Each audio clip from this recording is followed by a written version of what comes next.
Anak mulai masuk sekolah semua isolasi, udah nginep aja di sekolah semua, oke meningkatnya gitu. Cek sudana, sekarang sudah meningkatnya gitu. Teu naon gitu lah Pak.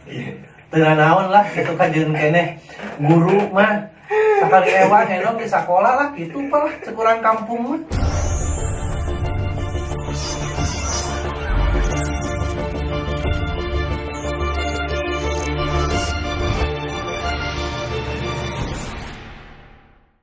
Selamat datang kembali di Pendidik Bersuara. Sudah lama kita tidak podcast, Pak Rodil. Ya siap, Pak Kadis. Selamat datang kembali.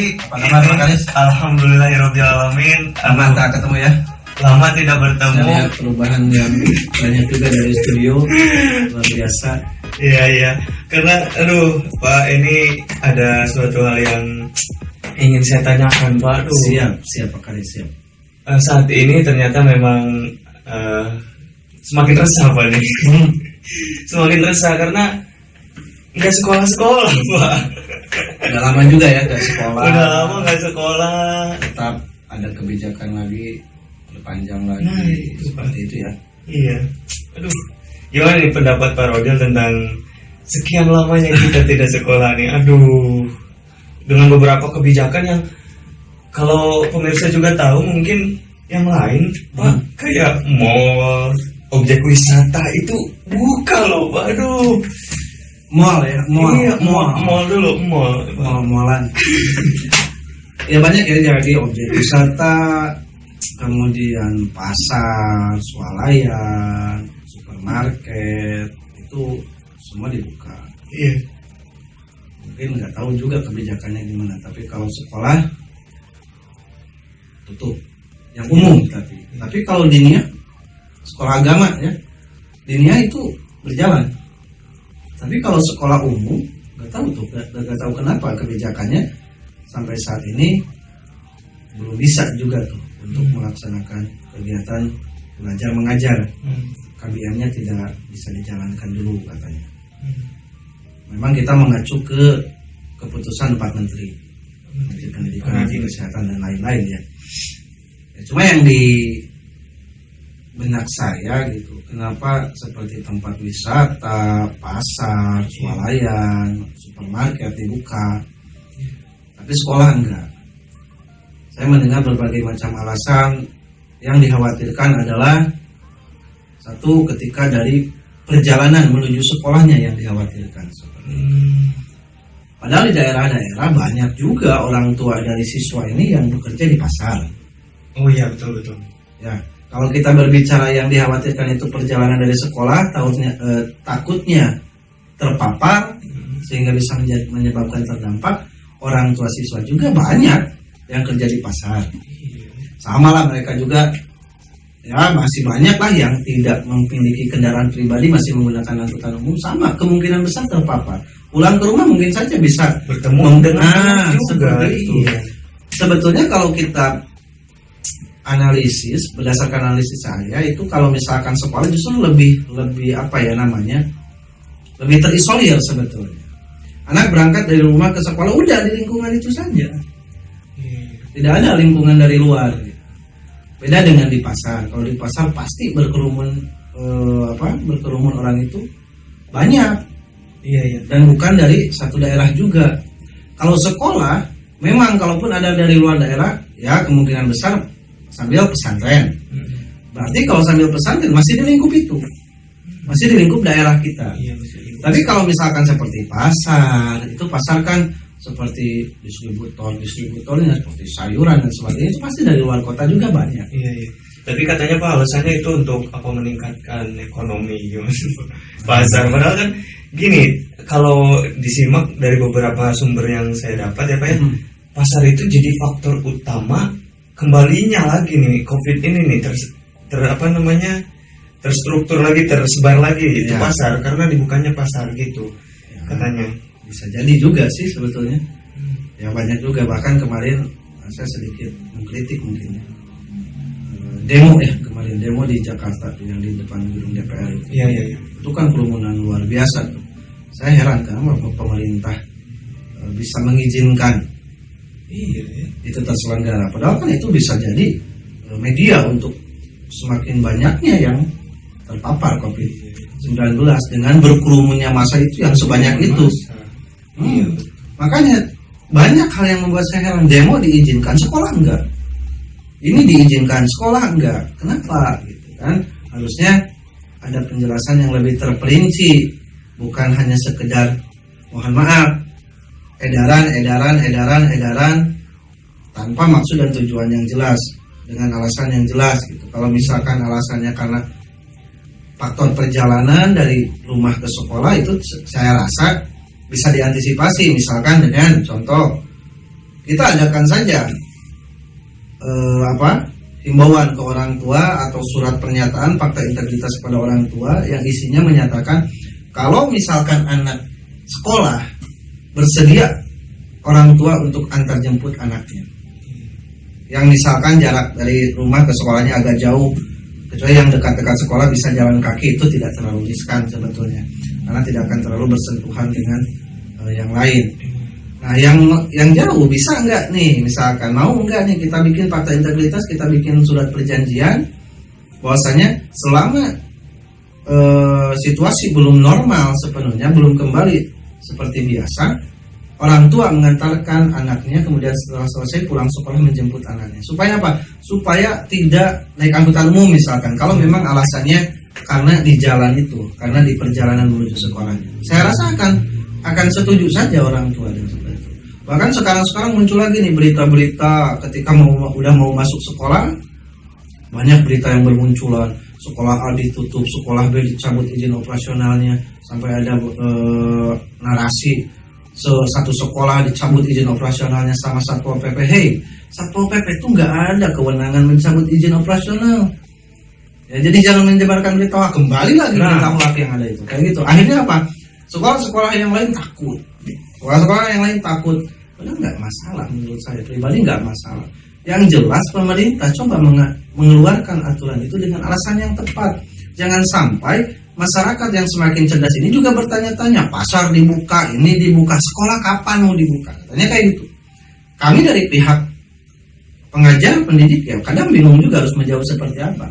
Karena memang kalau kita pikir secara logis, secara rasional juga memang betul. Yang ini dibuka, yang itu dibuka, tapi yang sekolah enggak. Nah gini Pak, yang saya heran itu kan kita itu dituntut untuk katanya belajar di rumah ya Pak, daring. Nah sementara itu daring ini kan ada dampak positif dan dampak negatifnya juga kalau kata saya Pak ya. Jadi saya amati analisis saya bahwa ada yang siap, ada yang tidak Pak. Jadi ketika ada anak yang tidak siap, ya itulah kendalanya Pak. Sekolah tidak, daring pun tidak siap. Nah itu yang jadi bahan pertimbangan. Bagaimana solusi yang baik ini untuk situasi seperti ini? Apakah Kementerian Pendidikan sudah ada mungkin planning ke sana gitu? Siapa? Sampai saya tangkap sampai situ. Menurut saya jaring itu bikin garing. Bikin garing apa? Garing dompet. Dompet kita nih kering. Ya. Dompet anak kering, dompet orang tua kering. Kenapa? Karena di daerah itu masih banyak siswa-siswa yang kategorinya menengah ke bawah. Nah itu di daerah Pak ya. Di daerah. Kemudian sudah terjangkau tidak signal, sudah terjangkau tidak jaringan yang kuat. Nah ini yang harus diperhatikan oleh pemerintah. Jangan ketika mengeluarkan kebijakan tapi tidak ada solusi.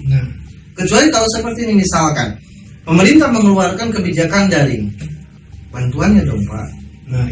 Perangkatnya dong Pak. Supply dong Pak, kan mau. Ya, perangkatnya fasilitasi, misalkan sekolah nih buat ini, fasilitasi nih perangkatnya buat dari anak-anaknya didata nih yang nggak punya perangkat, fasilitasi. Jadi jangan gini, karena tidak semua sekolah mampu, tidak semua sekolah sudah maju. Banyak sekolah yang sekarang masih merangkak, banyak sekolah yang sekarang masih merintis. Apa mereka sudah siap dengan daring? Belum. Pada akhirnya kita membohongi siswa-siswi anak itu. Karena saya yakin ketika proses kemarin daring, banyak yang nilai itu tidak sesuai dengan kemampuan anak. Saya yakin banyak yang guru memberikan nilai, pendidik memberikan nilai itu karena apa? Ya udahlah, yang penting lulus, yang penting KKM. Kenapa? Karena banyak juga saya dari rekan-rekan guru lah, sebagian rekan-rekan guru yang mengeluh, kadang mereka juga saya merasa berdosa dengan anak didik saya ketika harus memberikan nilai tanpa tolak ukur yang jelas. Kenapa? Karena kadang daring ada yang mampu, ada yang tidak, ada yang mengerjakan, ada yang tidak, ada yang terkendala dengan signal, ada yang terkendala dengan kuota, banyak sekali kendala. Sementara kebijakan dari pemerintah saklek harus dilakukan. Ya, nah mungkin ketika pemerintah mungkin ya Pak ya mengambil langkah untuk sekolah daring nih. Nah mungkin harusnya pemerintah kan siap nih Pak ya untuk mengantisipasi mungkin si sekolah-sekolah yang ada dalam naungannya ini bisa fight gitu loh Pak di situasi seperti ini. Tapi kenyataannya, nah itulah tidak sampai. Iya, makanya jadi bisa dikatakan kita ini dituntut pemerintah itu untuk dari work from home. Iya. Kita harus disiapkan juga. Kemarin ada isu bahwasanya sudah ada nih gambaran sekolah akan dimulai tanggal sekian Juli gitu kan? Iya, ada. Tapi siapkan protokol kesehatannya. Kita sudah menyiapkan. Iya, betul. Termasuk di tempat cuci tangan, oke. Kemudian pengecek suhu ya. Iya. Sanitizer, oke. Masker siap. Ujungnya Kebijakan jangan dulu. tarik ulur ya. Tarik ulur lah. Makanya kenapa sekolah, saya masih heran juga sampai sekarang kenapa sekolah masih belum bisa dibuka. Alasannya ini apa Pak? Ya. Alasannya kenapa Pak? Ya, saya heran. Sekolah ini kalau saya pikir ini akan mengisolasi siswa, maka saya akan lebih setuju misalkan seperti ini. Oke, sekolah bisa dibuka, tapi ketika anak mulai masuk sekolah semua isolasi. Udah nginep aja di sekolah semua. Oke, mungkin itu. Cek sudana. Sekarang sudah meninggal gitu. Tengah naon gitu lah Pak.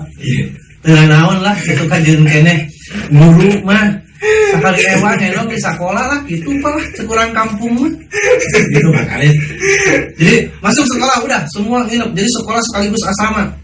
Asa mending gitu. Daripada kieu wae. Bahasa Jerman mah gitu panggil. Daripada kieu wae. Bukan daripada kieu wae. Ya. Akhirnya apa? Ya, proses pembelajaran saya rasa untuk di daerah khususnya ini kurang efektif. Dan jangankan masalah siswa. Guru wae gaptek, Pak. Lolobana nama gaptek. Komo guru nugas kolot rek daring kumaha, Pak? Teu ngarti Google Form oge. Teu ngarti, Pak. Asli, nah wani diri urang. Rek kumaha, Pak? Gitu loh. Jadi guru pun banyak yang belum menguasai itu. Jadi banyaklah juga hambatan di daring juga banyak. Iya betul. Ayah wae. Ayah wae. Ya, tapi Pak pernah nggak berpikir nih gini? Pemerintah itu kayaknya mementingkan ekonomi nih daripada pendidikan. Sebenarnya kan kita juga butuh nih Pak nih. Anak-anak kita juga butuh pendidikan Pak. Tidak hanya ekonomi mungkin. Apa tanggapan Bapak mengenai hal itu? Ya, mungkin pemerintah dengan membukanya pasar, kemudian mall, supermarket dan sebagainya, itu karena ingin memperkuat kembali ekonomi negara kita. Ya, bagus. Tapi tetap pendidikan juga harus seimbang. Sekarang faktor ekonomi ini mungkin ya bayangan pemerintah supaya ketika ekonominya sudah stabil, biaya pendidikan pun bisa berjalan atau bisa bisa di kalangan mampu lah gitu untuk membiayai pendidikan seperti itu. Tapi kalau kita berpikir juga ketika harus memperkuat ekonomi, kemudian sekarang pasar dan sebagainya dibuka, pembelajaran daring, tetap banyak keluhan juga dari orang tua siswa. Nah, itu justru ya. Yang justru juga larinya ke ekonomi juga. Iya. Jadi bingung juga sebetulnya. Sekali kalau misalkan sekarang lebih mengutamakan ekonomi daripada pendidikan, bisa ya, bisa tidak. Tapi diharapkan harus seimbang antara pendidikan. Sekarang ekonominya maju tapi warganya, pendidikannya kurang, juga tetap negara kita akan seperti ini saja. Akan terus kalah dengan negara-negara lain gitu. Seperti itu. Nah, saya juga dengar nih Pak nih, kemarin ya ada beberapa pidato Pak Presiden ya mengenai tentang beberapa menteri ya. Tapi saya membahas tentang Menteri Pendidikan aja nih Pak nih. Ada beberapa anggaran ya mungkin termasuk di Kementerian Pendidikan juga yang menurut saya sangat lumayan cukup besar nih Pak nih. Untuk mungkin kita bisa ngasih masukan nih Pak, untuk apa tuh anggaran itu tuh? Apakah untuk bantuan siswa ini membeli kuota? Mungkin bisa juga ya Pak ya, atau gimana nih enaknya gitu loh. Karena setahu saya yang dikeluarin ini baru dikit nih Pak nih. Ya hampir semua banyak yang tersentil kemarin, semua banyak lah menteri yang tersentil sama Pak Presiden. Termasuk dinas Menteri Kesehatan juga ya, dari sekian anggaran itu hanya 1,sekian% yang baru dikucurkan. Kenapa gitu ya? Walaupun dari semua kementerian itu memang anggaran besar untuk penanganan COVID, termasuk mungkin di Kementerian Pendidikan juga besar anggaran untuk penanganan COVID di bidang pendidikan. Nah mungkin itu harusnya menjadikan sebuah solusi, dicari solusinya dengan anggaran sebesar itu harus apa yang dilakukan. Gitu. Kalau misalkan sekarang sekolahnya diliburkan, sekolahnya didaringkan, yang mau terserap di mana anggaran? Anggaran ini mau diserap di mana gitu? Ya turun dana bos misalkan untuk sekian persen untuk penanganan COVID dengan membuat protokol-protokol kesehatan, ya bisa. Tapi hal yang lainnya yang berkaitan dengan pendidikannya itu sendiri, berkaitan dengan proses pembelajarannya itu sendiri, apa ini solusi yang ditawarkan oleh pemerintah khususnya Kementerian Pendidikan dengan daring ini? Apa yang ditawarkan? Kalau misalkan masih tetap kembali kepada siswanya, kembali kepada orang tuanya, kalau di perkotaan mungkin sudah mampu kadang. Nah, itu bedanya. Ini yang di daerah. Cek paribasana Pak Menteri, namun misalkan saur sunat nama, cek paribasana nu di daerah mah kadang sekolah teh gratis. Kubakat teu mampu. Nanti transitnya ada di bawah Pak Menteri. Kulantaran teu mampu. Nah sekarang dituntut daring, jaringan susah, HP pun nggak punya, media pun nggak punya. Jangankan kuota, jaringannya pun nggak ada di daerah karena belum semua daerah jaringannya bagus. Dan ini pengalaman saya pribadi kemarin ketika daring, UAS, BN, UAS, BK daring, PAT daring. Banyak anak yang akhirnya menyusul. Kenapa? Karena di daerahnya, di rumahnya tidak ada jaringan, tidak ada sinyal. Nah ini kan menjadi kendala. Daring pun tetap tidak efektif untuk di daerah. Kalau di perkotaan sudah paham lah, anak-anak sudah pada melek teknologi. Kalau di daerah di mana Pak? Nah ini yang menjadi masalah dengan adanya daring. Kemudian ada lagi isu muncul bahasanya kalau misalkan jumlah siswanya sedikit boleh melaksanakan luring, tatap muka boleh dengan protokol kesehatan yang tetap dijalankan. Sirik yang lain Pak. Yang ini bisa melaksanakan luring, kita tetap daring. Jadi kebijakan itu harus merata.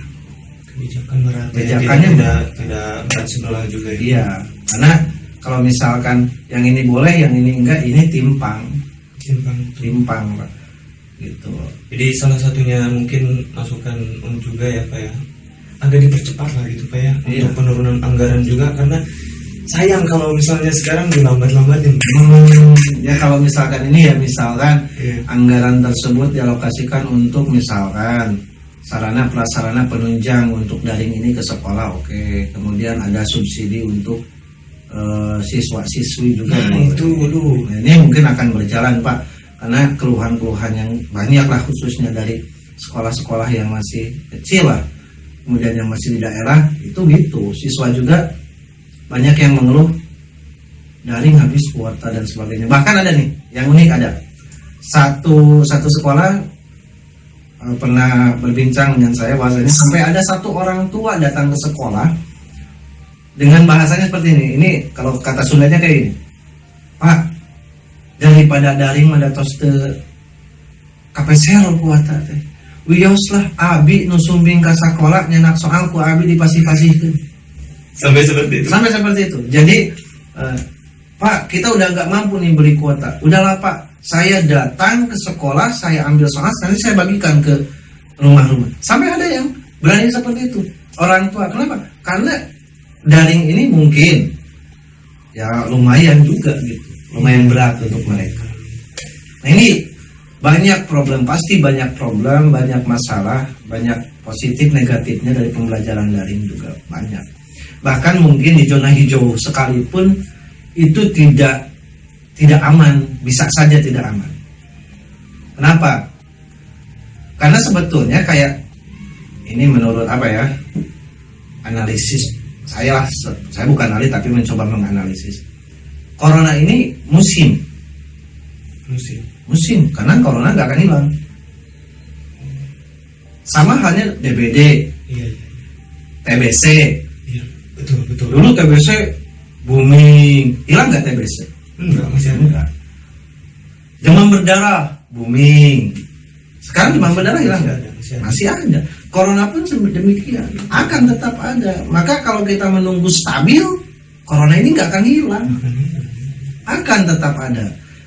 Jadi ada penyakit baru, pasti ada pandemi, tapi tidak akan hilang. Penyakit ini tetap ada. Iya, Gitu. Nggak akan hilang kalau kita misalkan nunggu betul-betul misalkan clear untuk COVID ini, ya mau kapan? Iya, Karena betul. yang namanya virus itu ibaratnya tetap dia akan ada, nggak akan hilang sepenuhnya. Dari pandemi normal, si virus tidak hilang, tetap ada. Dan akan menjadi apa? Penyakit harian atau penyakit musiman. Gitu.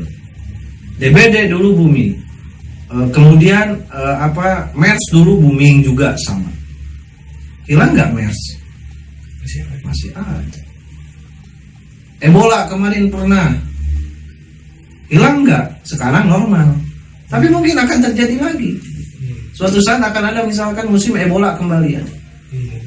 Akhirnya kan sekarang demam berdarah, TBC, akhirnya penyakit harian gitu loh.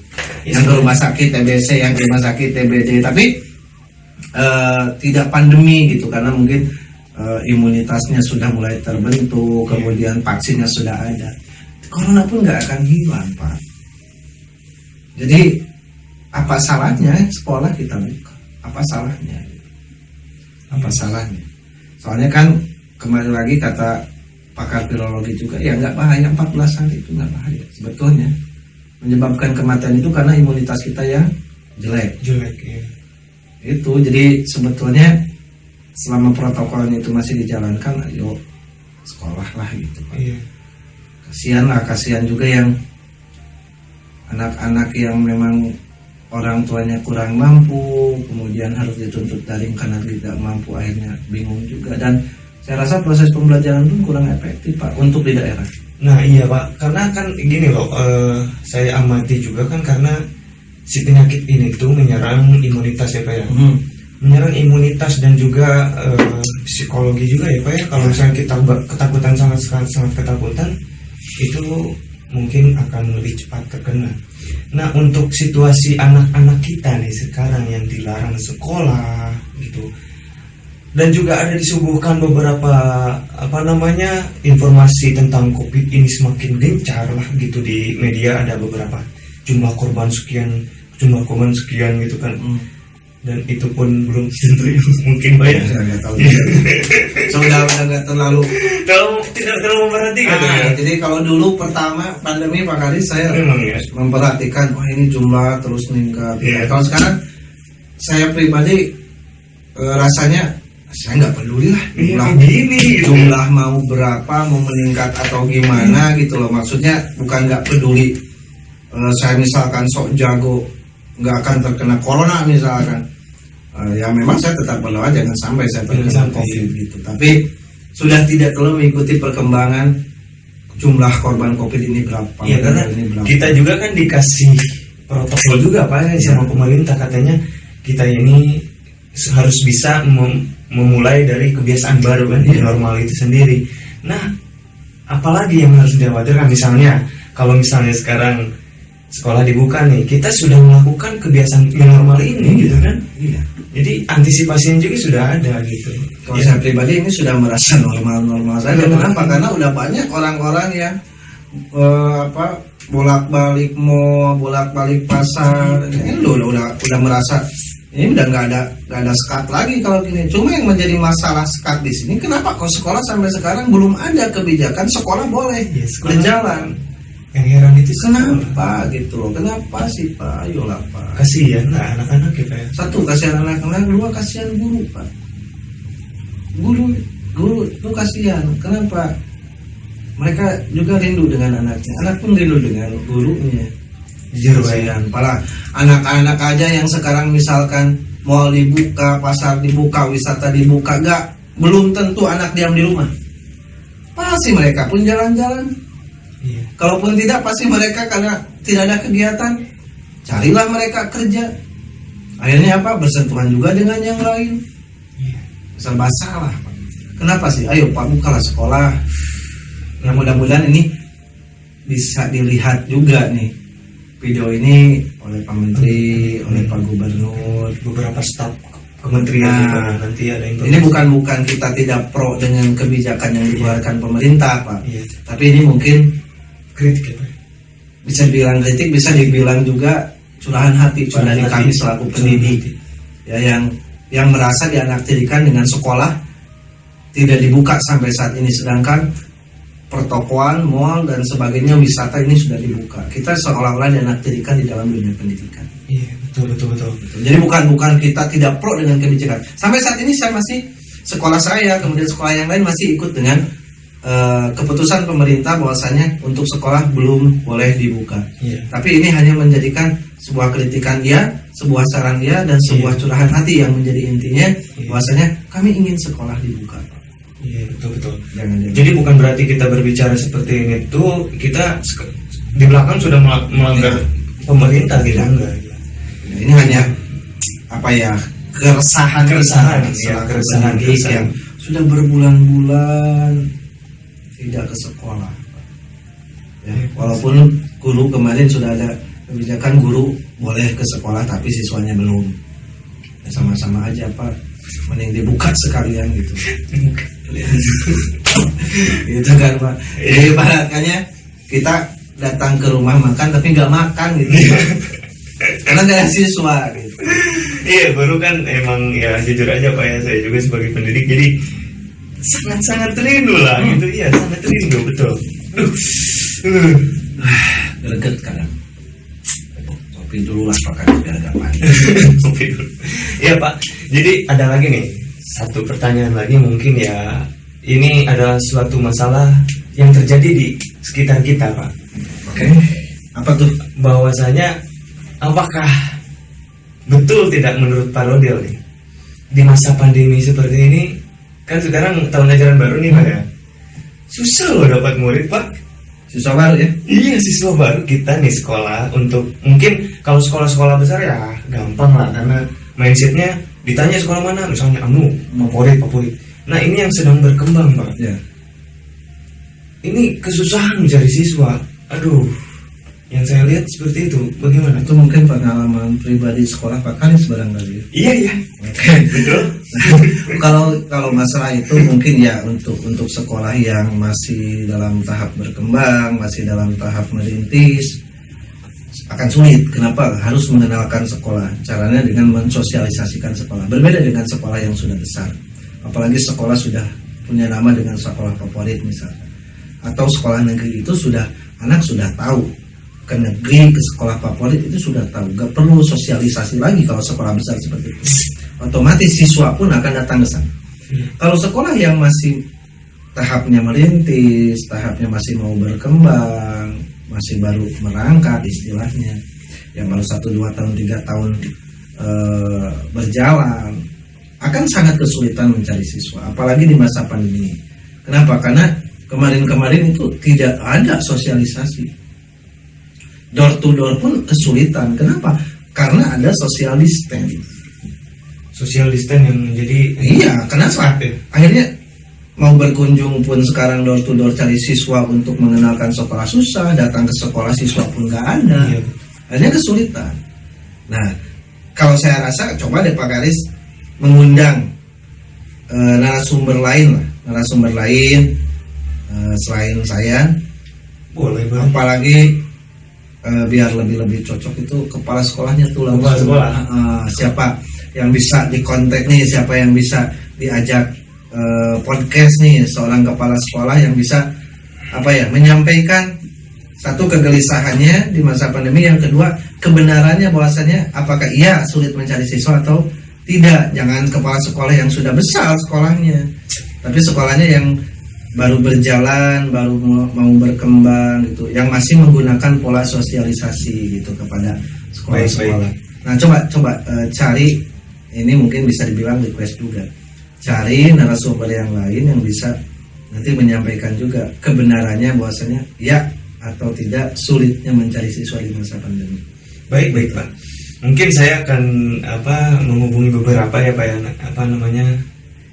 kepala sekolah kepala sekolah yang bisa untuk diajak kita berbincang, berdiskusi apakah betul nih keresahan yang saya tanyakan barusan terjawab oleh seorang kepala sekolah, karena mungkin kepala sekolah yang paling tahu ya Pak tentang ini gitu. Ya gitulah, jadi biar sahabat terpelajar juga nggak jenuh lihat saya. Tapi kayaknya Bapak juga ikut nih.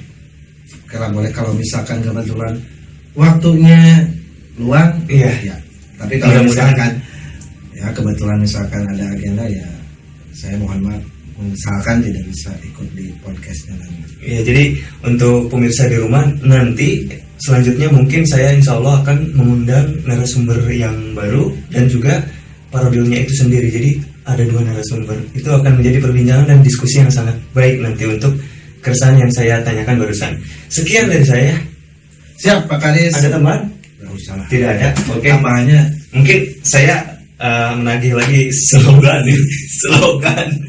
yang selalu saya nantikan adalah beberapa kata-kata mutiara dan juga motivasi untuk mungkin keadaan perbincangan diskusi kita kali ini ya, mungkin tentang sekolah yang belum dibuka, tentang mungkin sulitnya mencari siswa, bagaimana nih Pak? Aduh, saya ini juga ya. Iya, kayaknya saya Makanya kalau misalkan di masa pandemi gitu ya, iya. Maksudnya jadi mungkin saya akan mengambil